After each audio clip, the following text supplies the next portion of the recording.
Olá, boa noite a todos, tudo bem? Aqui quem fala é Giovana, eu sou acadêmica de medicina, sou presidente da Liga Acadêmica de Medicina Cirúrgica, vinculada ao curso de medicina do SESMAC, de Maceió, Alagoas, e é com muito prazer e muita honra que damos início agora a esse evento sobre transfusão. E eu gostaria muito de, primeiramente, agradecer ao professor Danilo Cerqueira, que fez, primeiramente, o convite à nossa liga para a transmissão desse evento, em nome da COLI, e ele que será o nosso primeiro convidado nessa noite, na nossa primeira palestra, que terá o tema de um desafio médico e ético, com as testemunhas de Jeová, o doutor Danilo, que é membro da COLI e é pós-graduado e está em formação continuada em hematologia e direito médico. Boa noite, doutor Danilo, tudo bem? Boa noite, Giovana. Mais uma vez, muito obrigada, é um prazer estar aqui com o senhor. Muito obrigado, eu que agradeço, viu? Quero agradecer, em nome da Comissão de Ligação com Hospitais, agradecer a LAMEC, né, a Liga Alagoana de Medicina Cirúrgica, do SESMAC. Agradeço diretamente a você, como a presidente da Liga, também o José, a Laís, todos os diretores da Liga, também ao doutor Leonardo, né, Vanderlei, que é o tutor, e agradecer também a coordenação do curso, né, que estruturou o curso com tantas ligas capazes de fazer esse belo trabalho de extensão e levar informação científica para a comunidade em torno do SESMAC também, professor doutor André Falcão. Muito obrigado pela oportunidade. Nós é que agradecemos, o tempo é todo do senhor, fique à vontade. É um prazer recebê-lo aqui conosco no nosso evento. Tá bem, então, vou pedir ajuda para compartilhar minha tela, tá bom? Obrigado, Giovana.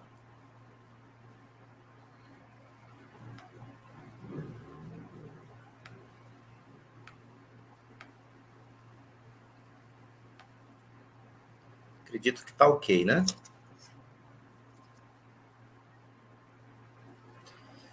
Então, meu nome é Danilo Cerqueira, eu sou membro da Comissão de Ligação com Hospitais e a gente quer tratar um pouco desse assunto, né, desse dilema ético que é tratar o paciente testemunha de Jeová, porque ainda existe pouca informação, né, sobre esse assunto, apesar das comissões de ligação com hospitais já terem mais de 30 anos.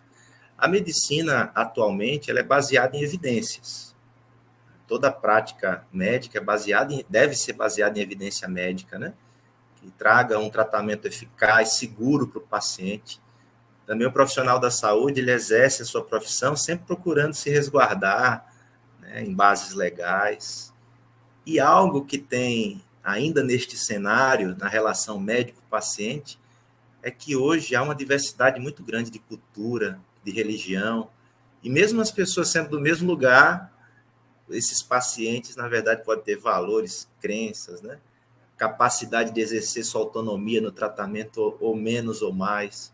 Isso, os médicos precisam estar a par. E acontece também ao lidar nesse dilema ético. Nós temos percebido que esta frase, né, do Dr. William Osler se aplica muito bem a esse assunto, de fazer o que a medicina atual tem buscado, uma medicina humanizada, tratar a pessoa, não só a doença, não só o aspecto biológico, mas o aspecto que envolve tudo que a pessoa realmente tem na sua vida, né? Os seus valores, as suas crenças. E no tratamento médico, procurar trazer alívio, né, da dor e tratar o ser humano, que é cheio de componentes, não só o componente biológico. Nesse sentido, a gente pode citar que aqui em Alagoas existem dezenas de equipes médicas, médicos que não são testemunhas de Jeová, mas que encararam o desafio. Estava até comentando antes com a Giovana. Encararam o desafio, tudo bem, eu vou tratar o paciente testemunha de Jeová sem transfusão de sangue. Muitas vezes envolvendo cirurgia, o quadro desse paciente. E como é que é feito isso? Então, buscam se capacitar com os protocolos, dos fármacos, das técnicas, dos equipamentos que podem ser usados, planejam bem o risco de transfusão, usam as estratégias, uma equipe multidisciplinar, e tem sucesso, tem conseguido experiência. Por exemplo, eu posso citar uma amputação, um pé diabético, na semana passada, no Hospital Arthur Ramos. Nós estávamos ali diante de um quadro de um paciente que já estava anêmico, tinha sangrado muito, uma fístula nesse pé diabético, osteomielite. A equipe de cirurgia vascular tinha optado pela amputação, já tinha perda óssea, osteomielite bem avançada, e foi feito uma preparação desse paciente com um ferro endovenoso, eritropoetina, estimulando a medula para produzir hemácias, e o paciente entrou na cirurgia com um HB mais elevado e saiu com sucesso. E a gente agradece, né? Não só a equipe de cirurgia vascular do Dr. Guilherme Pita, mas também a equipe de anestesiologistas. Até permitiram que no termo de consentimento livre esclarecido, tinha lá que, em último caso, aceito transfusão. Permitiram que alterasse essa cláusula, né, e ofereceram tratamento, não ficaram passivos, né, ofereceram um tratamento alternativo. Então, essa frase aqui, ó, deste filósofo holandês, Spinoza, do século XVII, se aplica à vida, mas se aplica também à relação médico-paciente, onde o médico ele não precisa rir, nem chorar, nem odiar, mas tentar compreender o seu paciente. Não quer dizer que ele aceita ou que ele foi convencido da crença, né, do seu paciente, mas dentro do que a medicina oferece de opções, ele vai buscar permitir que o seu paciente seja tratado com dignidade, como ele merece, né? Bem, pessoal, eu vou tentar ser bem sucinto na minha apresentação. Meu objetivo inicial é falar um pouquinho sobre esse tipo de paciente testemunha de Jeová. Depois eu vou explicar o que é a comissão que eu faço parte, né? A COLI, é uma rede de comissões, na verdade. O material de pesquisa científica que a gente oferece, tanto na parte médica como bioética e jurídica. E finalizo com um protocolo dinâmico, que a gente sugere sempre no final. Bem, o que é um paciente testemunha de Jeová? Você vai perceber que o paciente testemunha de Jeová, ele confia muito na medicina. Nas reuniões cristãs desse tipo de paciente, não há nenhum tipo de evento de manifestação de cura pela fé, não. Então, são pacientes que vão recorrer muito a você, no consultório, no hospital, vão procurar tratamento médico, confiam na medicina, e são pacientes que têm um suporte. Por exemplo, a COLI, a Comissão de Ligação com Hospitais, indica médicos, indica equipes, anestesiologistas, clínicas especializadas, né? Equipes que já se dispuserem em algum momento a tratar sem transfusão, certo? Agora, a única coisa que o paciente testemunha de Jeová ele se restringe, com base na sua consciência religiosa, é exatamente a transfusão de sangue. Ele não aceita. Para você tentar entender um pouquinho o que passa na mente do seu paciente, entre outras passagens bíblicas, Atos dos Apóstolos 15 e 20, o paciente testemunha de Jeová, ele entende essa ordem apostólica, abstenham-se de sangue, não é só de não comer sangue, é de evitar sangue, não fazer uso, inclusive nas transfusões de sangue. Certo? Então, o paciente testemunha de Jeová, ele de fato não aceita nenhum tipo de ingestão de sangue, nem dietético, nem medicinal. Mas tem um detalhe interessante, né? Como hoje, né, essa questão dos hemoderivados aumentou muito, essa tabela ela ilustra, né, o sangue doado, o sangue halogênico, o paciente testemunha de Jeová, ele definitivamente não aceita sangue total, nem glóbulos vermelhos, nem plaquetas, nem glóbulos brancos, nem plasma. No entanto, quando há um hemoderivado que tenha pequenas frações, talvez de albumina, fibrinogênio, hemina, aí passa a ser uma questão que o médico pode perguntar ao paciente. De fato, o paciente não aceita sangue total, nem os 4 componentes principais, glóbulos vermelhos, brancos, plaquetas e plasma. Mas outros hemoderivados, conversando com o paciente, se for algo em mínima concentração, ele pode aceitar. Basta o médico conversar com o seu paciente. A COLI já não entra aí, né? Com relação ao sangue autólogo, o sangue do próprio paciente, o paciente testemunha de Jeová, ele não aceita doar esse sangue para um banco de sangue, ficar lá esperando a cirurgia dele, certo? Com dias ou algumas semanas antes. Mas tem um detalhe interessante. E se a equipe médica quiser manusear fazer um manejo do sangue do próprio paciente, no ato cirúrgico, no ambulatório, na clínica, como, por exemplo, hemodiluição, hemodiálise, circulação extracorpórea na cirurgia, recuperação intraoperatória, aquela máquina que recupera o sangue perdido pelo cirurgião. Então, esse tipo de manejo do sangue do próprio paciente é interessante, poucos médicos sabem, mas o paciente testemunho de Jeová pode aceitar, é de conversar também, aquele mesmo caso, com o paciente, explicar o que vai ser feito com o próprio sangue dele, então ele pode aceitar. Esse documento de diretivas antecipadas, a gente gosta de trazer, né? Porque isso é previsto já, inclusive, em recomendação do Conselho Federal de Medicina. Qualquer paciente pode identificar como ele quer que sua saúde seja tratada. Na Europa e nos Estados Unidos é o testamento vital, né? Mas diretivas antecipadas tá nessa linha aí. E o paciente testemunho de Jeová, ele porta um documento se identificando como testemunho de Jeová. Inclusive, é interessante esse documento porque o médico anexa ali e justifica por que não está fazendo transfusão, por que está fazendo alternativa, né? Ferro, ou B12, ou eritropoetina, né? Para reverter uma anemia. Por que ele não está fazendo transfusão? Porque é paciente testemunho de Jeová, geralmente esse documento fica lá. Inclusive, dá para identificar procuradores. Se o paciente estiver inconsciente, quem responde por ele? Esse documento, o paciente já escolhe quem são as pessoas de fato que ele quer que respondam por ele. Vou falar um pouquinho sobre a comissão de ligação com hospitais. Essa rede internacional de comissões está em todos os continentes, né? São 1.700 comissões no mundo, no Brasil são 140. Essas comissões foram criadas para apaziguar esse assunto, desse dilema ético que começou a ser muito frequente há 30 anos atrás. Então, as colis foram criadas e, basicamente, qual é o trabalho de suporte técnico que as colis fazem, né?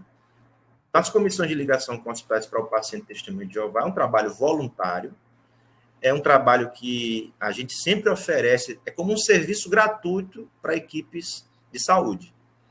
Nós temos um contato direto com os profissionais da área de saúde, com clínicas especializadas, hospitais, equipes de cirurgia, e sempre temos participado dos momentos de núcleo de educação permanente dos hospitais, sempre estamos trazendo os artigos que são publicados em medicina não transfusional, muitas vezes fazendo esse trabalho junto às ligas acadêmicas, né? Na UFAL também, aqui no SESMAC, na UNIT, né? Na Uncisal, no Estado. E o objetivo é que tenham acesso a essas informações os profissionais que querem estar prontos para atender o paciente. Nós temos um site, uma parte do site específico para informações para médicos, com acesso gratuito ao PubMed e um material adicional. Por exemplo, no site, se você acessar informações para médicos, você vai ter essas 4 categorias.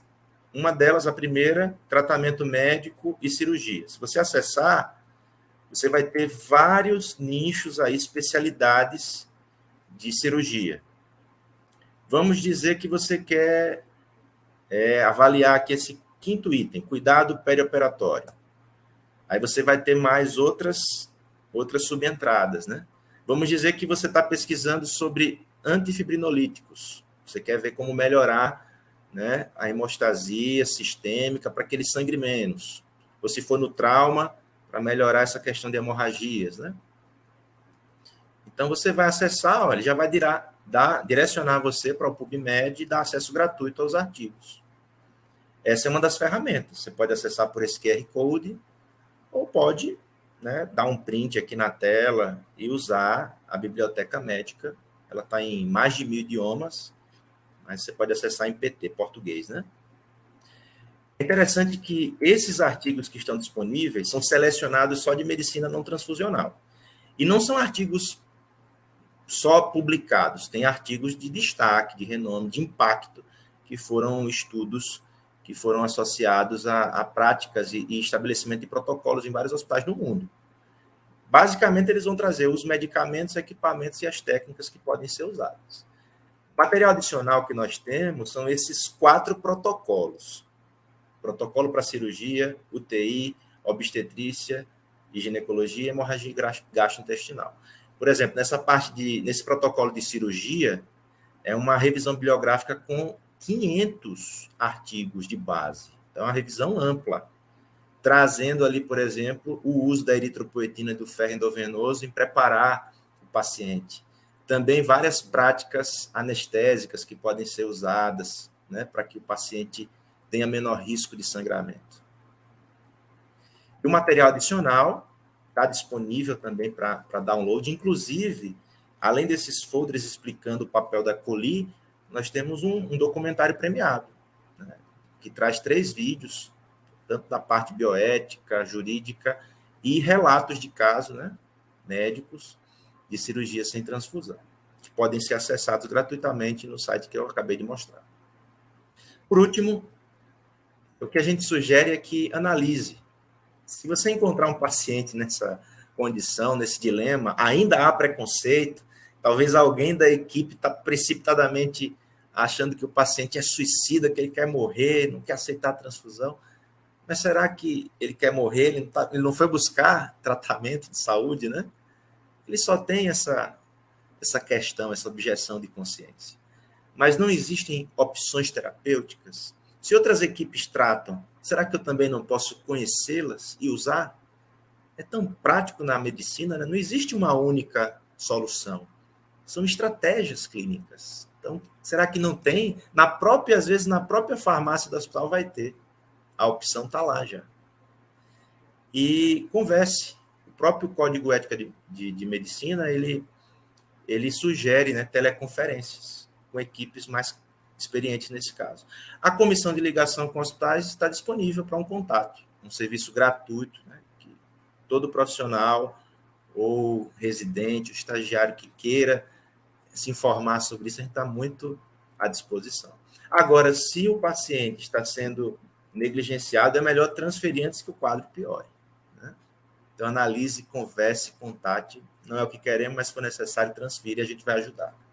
Eu agradeço a atenção nesse primeiro momento. Vamos ter mais 2 palestras médicas agora.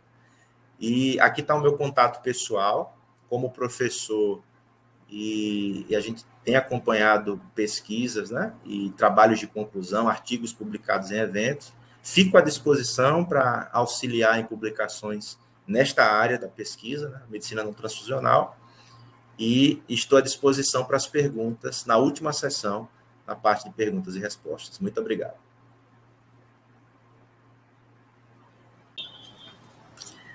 Professor Danilo, agora eu parabenizo, né, por ter dado início de forma tão brilhante ao nosso evento.